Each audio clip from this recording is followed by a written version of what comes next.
Hello, everybody. Welcome back to the podcast. We are joined by Dr. Lehana Thabane from St. Joseph's Healthcare, Hamilton. You're professor of biostatistics at McMaster University in Hamilton, Canada. We were brainstorming a little bit what to talk about, and then you said you wanted to talk about principles of success for young researchers. And we love it. Absolutely. And so we're like, hold everything, let's press record, and let's get that on the record. Yeah. You know what? And I say this is because these are the guiding principles that got me through. And that's what I use to everyone that I mentor. And I often say there are 5 things, and I'll go through them very quickly because they're not that long, really. The number one being always think about collaboration. Collaboration is partnership. We love it. Absolutely, yeah. You're speaking our language. There's so much you can learn from other people. Yeah. You learn about how to accommodate others. You learn about things that you wouldn't otherwise learn from, their cultures and so on. So collaboration is really the best way to not only make friendships and lasting partnerships, but that's the way to success. Yeah. And the second thing is, I say, if you're going to go into collaboration, you're certainly going to have to be able to then think about how do I handle difficult situations. And I always say you can always behave yourself to a successful outcome. Fake it until you make it. Yes, love That's that. how others make it, right?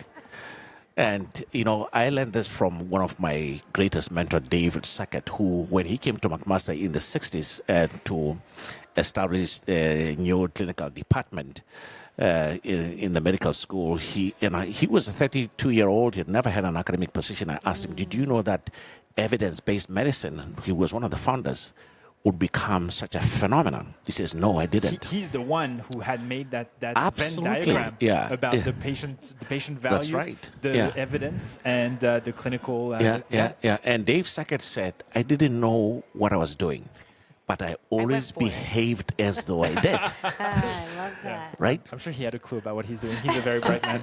Yeah.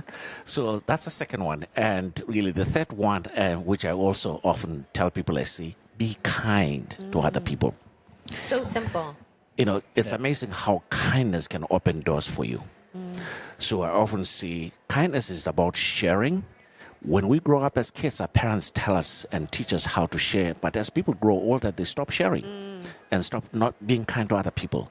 But I say kindness is the key to success, especially if you're going to be a clinical scientist. And being kind is not easy. You tend to think being kind is the easy path. No. Being angry, being mean, being like the troll on the absolutely. That's the easy path. Absolutely. Being kind is it's work. Yeah, but it's choice though. Of course. And I remind people being kind is a choice and always choose to be kind, right? So that's 3. Number 4, which I also often say, a lot of your success depends on how well you are able to actually get to use the power skills that you have. All the so-called soft skills, time management, managing people, managing stress and all this stuff.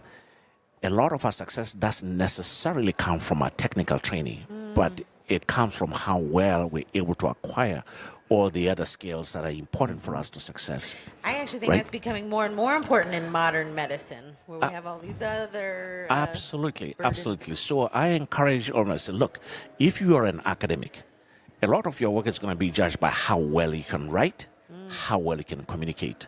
And many people have never even taken a course on scientific writing or a course on communication. And that's right? the bottleneck. Absolutely. You could have all this wealth of information. That's right. Yes. How you communicate it is what people will be able to access. Absolutely. So it's about really improving your soft skills. Now, people don't call them soft skills anymore. They call them power skills because that's what gives you power. That's fair. Right?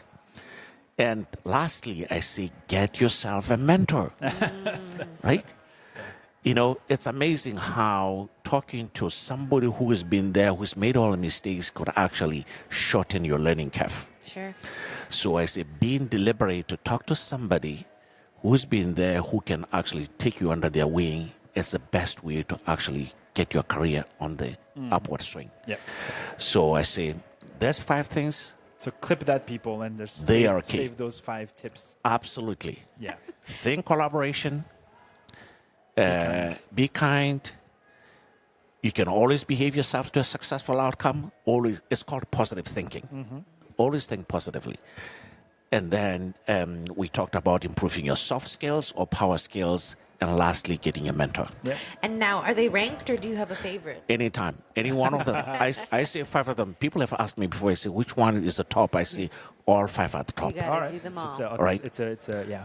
Yeah. So we have a few minutes, and I know you're rushing to your next engagement, but I wanted to pick your brain about Bayesian approach to scientific research, because I feel like there are so much psychology involved in accepting to look at a project from a Bayesian approach rather than a frequentist approach, and I just wanted to get your thoughts. I'm going to stop talking. Yeah, and let you absolutely. Yeah. So, well, the challenge of Bayesian approach is that, one, the whole field itself came after the death of the person after whom it's named.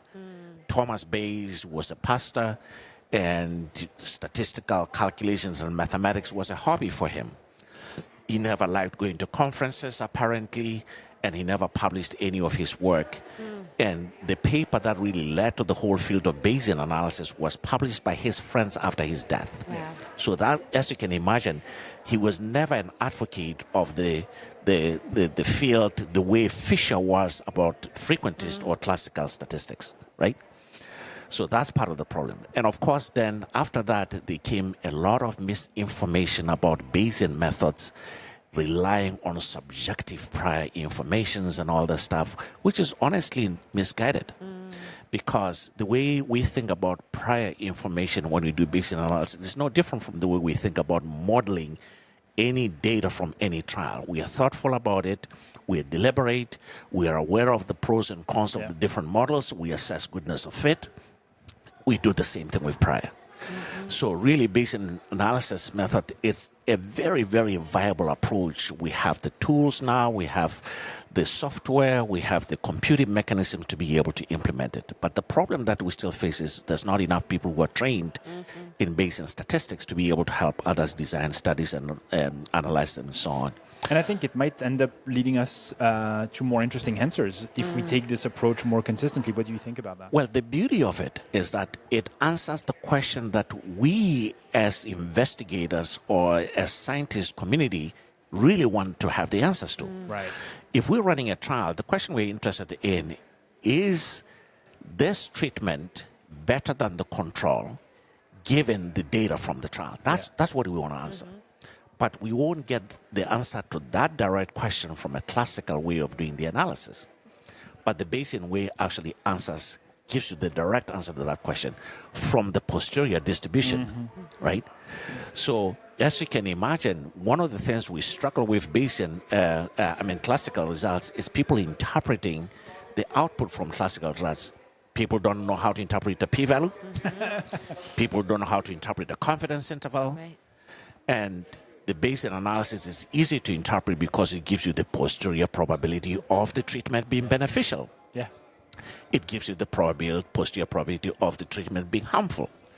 So these are the direct quantities that actually drive people to collect more information when we run studies. So Bayesian really is the way to actually try to get direct answers. Very interesting. Lehana, I know you have to run. Yes. Can we make an appointment that you will come back on the podcast and we can talk more about this? Absolutely. Right, so and I also talked about another topic which I want to come back and talk about in the future, which is really what we know about stopping trials early for benefit. Love it. And how we then need to take that knowledge and go back and re-look at how we monitor trials and how we then approach stopping them early for benefit based on what we know so far. Yeah.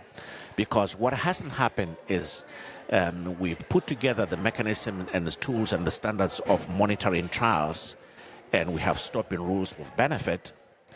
But we now know that when we stop early, there's a higher risk of overestimating the benefit. Yeah.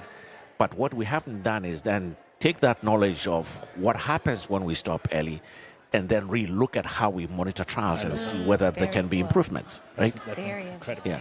I'll be happy to talk about this in the future. For sure. We will make an appointment. People look out for this episode to come out in the next season of the podcast, Yeah. but I'm very excited about talking to you. That's fantastic. Lehana, thank you so much for coming on and for sharing some of these pearls with us. Thank you guys for inviting me. Of course. Thank you. All right.